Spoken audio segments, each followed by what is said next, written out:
किसी का कोई उत्सव मनाया जाता है, लेकिन वैवाहिक वर्षगांठ, मैरिज एनिवर्सरी सिर्फ शंकर की मनाई जाती है। और शंकर की मैरिज एनिवर्सरी मनाने के लिए भी बड़े कारण हैं।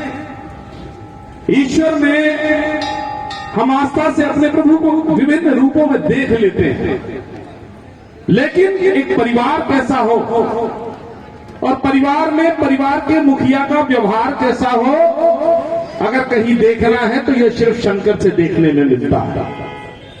कैसा परिवार मेरे शंकर का परिवार? शंकर की माता पत्नी है माता पार्वती, एक शैलपुत्री है, राजकन्या है, राजसी आवरण में रहने वाली वो बालिका जिसका विवाह शंकर से हुआ, मेरी मां। और एक दूसरा उनका पति कौन है? शमशान में निवास करने वाला। कोई जोड़ी में मेल है क्या? दोनों एक दूसरे के विपरीत हैं, और इतने विपरीत होने के बाद भी यहाँ के झगड़े रोज चलते हैं। रोज थाने में 2-4 लोग खड़े रहते हैं। इनका परिवार कभी थाने नहीं पहुंचा ब्रह्मा जी के पास कि हमारा आज झगड़ा हो गया। मेरे शंकर के परिवार में और देखो तो उनके गले में है सांप। इनके 2 पुत्र भी हैं।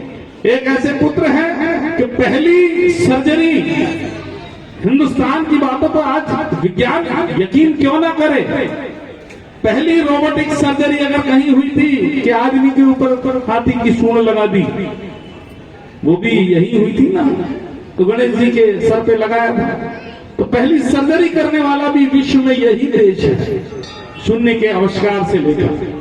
शंकर का वाहन है नंदी, पार्वती जी का वाहन क्या है? जोर से बोलो।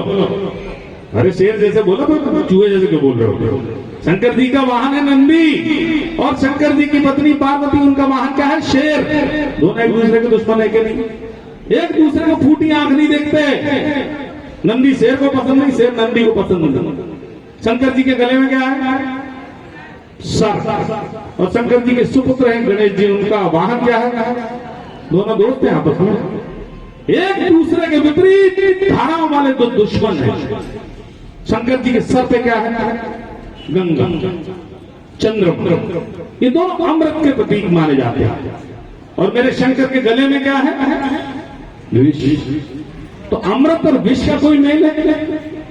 दोनों अपोजिट। शंकर जी के एक और सुपुत्र है, कौन है? उनका वाहन क्या है? मोर। और गले में क्या है? सांप। मोर और सांप की बनती है क्या? अगर तुम्हें ऐसा परिवार दे दिया जाए तो कितनों के माथे फूटेंगे बताओ? रोज परिवार में कलही होगी, कभी मोड़ा लड़ रहा, कभी मोड़ी लड़ रही, कभी उनके पुत्र लड़ रहा है, कभी कोई लड़ रहा। मतलब हालत ऐसी हो जाए परिवार के मुखिया की वो आत्महत्या करने बड़े तालाब पे चला जाए। लेकिन मेरा शंकर, इसलिए मेरी एनिवर्सरी आ रही ना 8 तारीख को, इसलिए शंकर की विवाह की मेरी एनिवर्सरी मनाई जाती है। तो जब घर में कोई कलह हो, भाई भाई आपस में लड़ रहा हो, एक मकान में 2 लोगों का विवाद चल रहा हो, बहू है आपस में लड़ रही हो, सास माता जी बैठी है, सास बहू आपस में लड़ रही है, दूसरे की शकल पसंद नहीं देखने में नहीं आ रही हो, पिता पुत्र के झगड़े हो जाते हैं। जब ऐसी परिस्थिति आए तो किसको याद करोगे? किसको? तो उठाओ दोनों हाथ, बोला हर हर महादेव। और जिस दिन परिवार में कोई भी कलह हो और ये नारा लगा दिया हर हर महादेव, मेरी बात पंडित गिरीश शर्मा की याद आ गई, तो लड़ाई नहीं गुड्डू भैया। इति श्री देवा खंडे सत्यनारायण कथा 5वां अध्याय समाप्त। पंडित जी सही कह रहा हूं?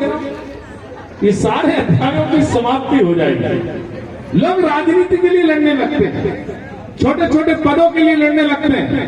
पगार जी हमारी पूरी टीम, पांडे जी सब लोग बैठे हैं, कॉलोनियों में झगड़े, अध्यक्ष कौन बनेगा, सचिव कौन बनेगा। लेकिन मेरा शंकर देवादिदेव महादेव, जिसमें इतनी क्षमता है, जिसमें इतना सामर्थ्य है कि वो भस्मासुर को भी वर देता है और रावण को भी वर देता है। आज तक तो परिवार के लोगों को देने की हिम्मत नहीं जुटा पाते लोग। यह शंकर का चरित्र है और ये शंकर का आदर्श है। ये 3 बाणधारी बाबा बर्बरीक, इनकी जुल्फे बर्बरीक थी, हैं? इन्होंने